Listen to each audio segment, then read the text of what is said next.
There's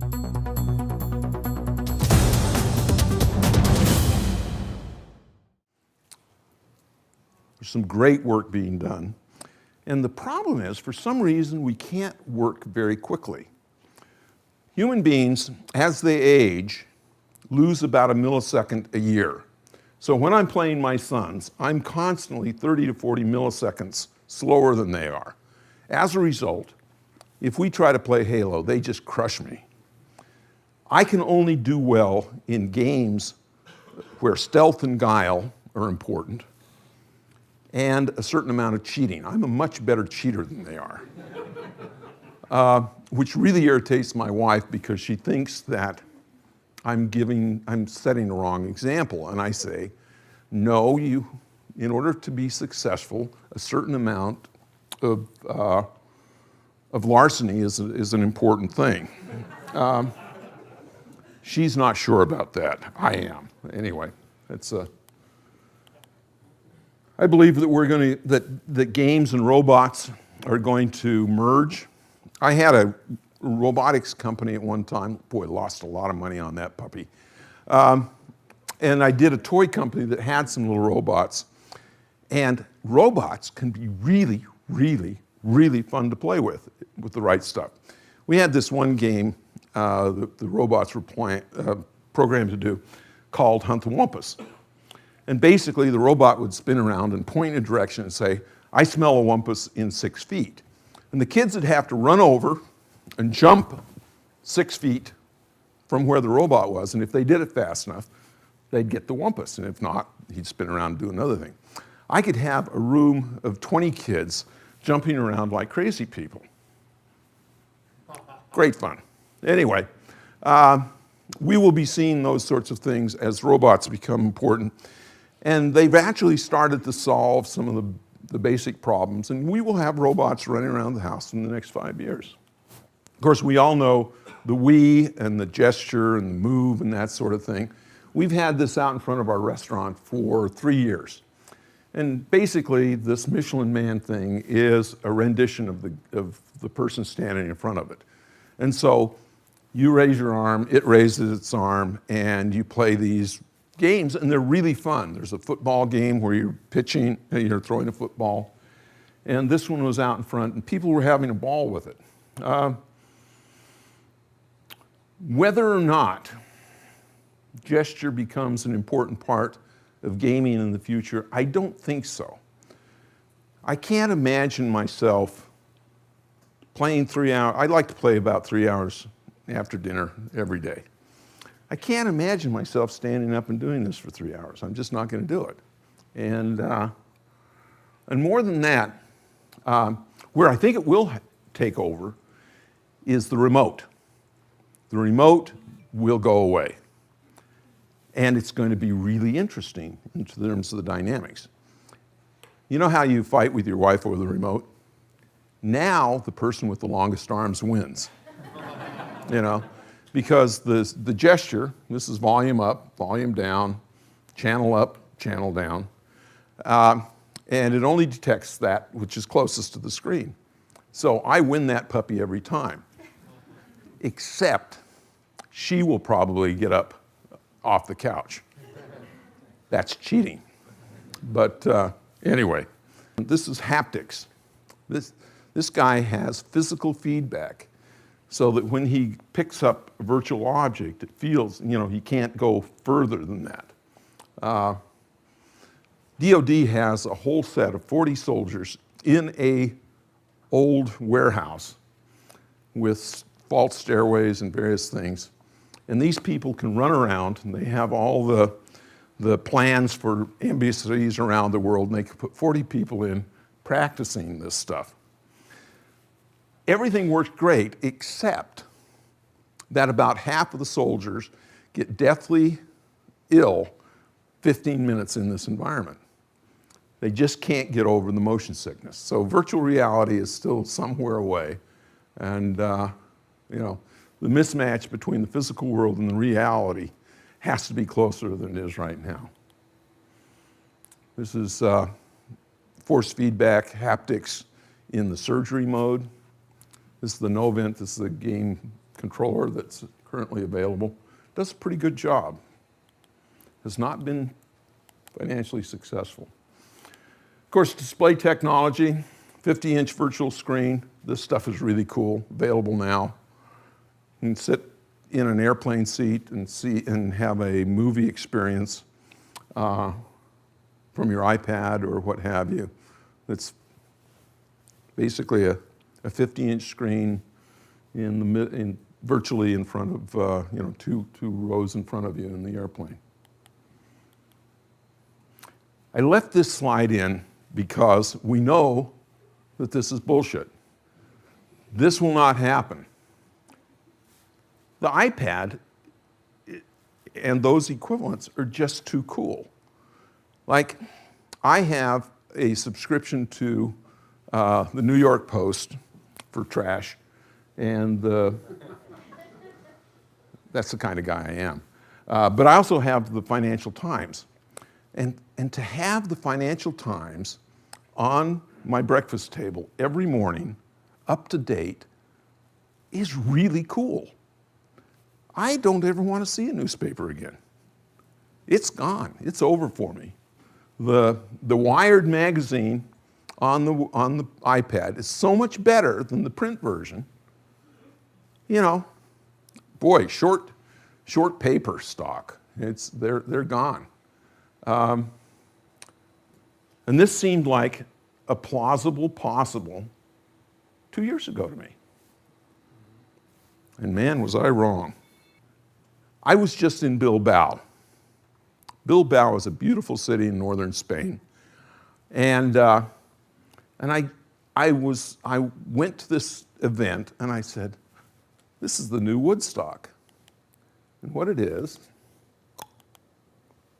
these were iPhone. This is an iPhone picture that I took. Imagine 6,000 to 8,000 geeks with their own computers coming to Bilbao, and all they were supplied with was a table, a chair, and a 50 gigabit connection. And these kids were having the time of their life. And where did they stay? In the next room. This was a big convention center. Imagine Moscone Center East being tents and Moscone West being this. It's kind of like Burning Man meets Geek Fest. It was really an interesting experience. And I believe that these things are going to continue to grow. Supposedly they turned away over 10,000 people who wanted to come but couldn't get tickets because they had to limit the size. So the question is, are these opinion leaders? I think they are. They're clearly fans, and they're clearly geeks. And incidentally, there was a whole, they set up a whole wall of microwave ovens. So basically, the people were gaming, sleeping, and eating right there. And it was a 4-day fest, and they weren't showering, which was another problem for another time. But, you know, it was 90% guys, so it wasn't so bad. But that's the big difference between Burning Man and here. Anyway. The nice thing about this business is change. What did Atari stand for in the early days?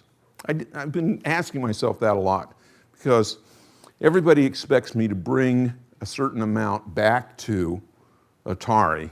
I'm just on the board. I'm not the CEO, and nor would I want to be. But I believe that we focused early on innovation. We really were innovative. But also, I realized one of the things that we did is we were irreverent. We were kind of willing to mess with people. When I started Atari, I left a job in which I went to work every day as an engineer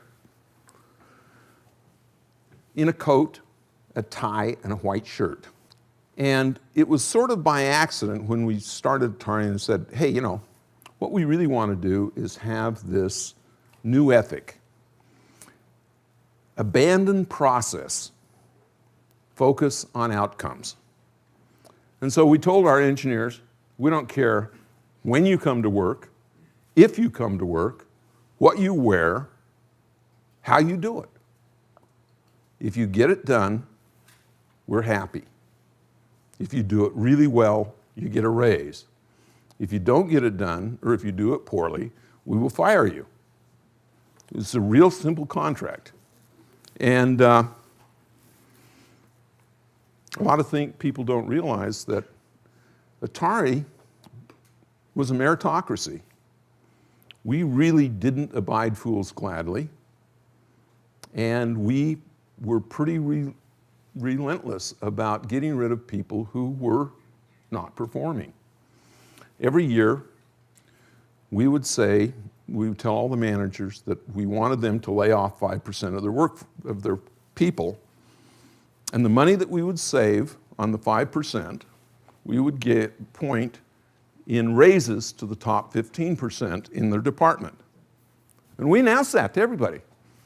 All the screw-ups in your department are going to pay for your bonuses. Very interesting dynamics. Your employees know who the mess-ups are.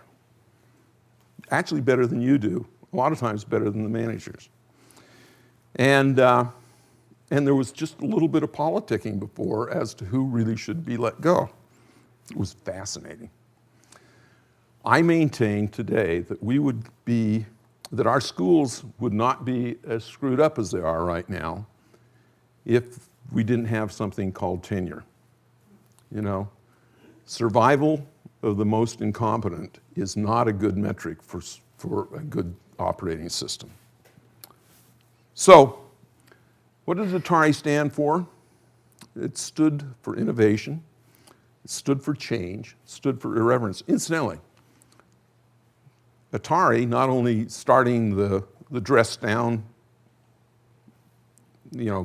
ethic, Steve Jobs and Wozniak worked for me, and they took it to Apple, and all the other Silicon Valley companies said, gee, these companies are really successful, maybe that's it, and so they copied it as well. And, but we also invented the Easter egg, and basically,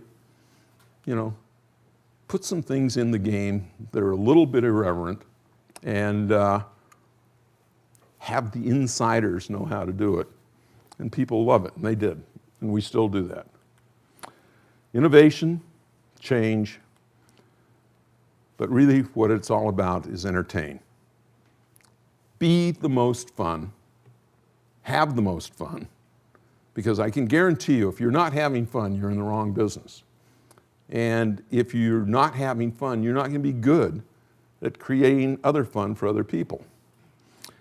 One of the issues that we have in the game business is exuberance. We're having so much fun, sometimes we get too exuberant and don't realize that, yeah, we can really screw up badly. And it's turned into a business, it's turned into a science. But hopefully, since Atari started with less than 10% of its own business with Pong and was able to climb to a 93% market share. Hopefully we're going to be able to do it again by being innovative, focusing on change, focusing on entertainment, and being just a little bit irreverent. Thank you very much.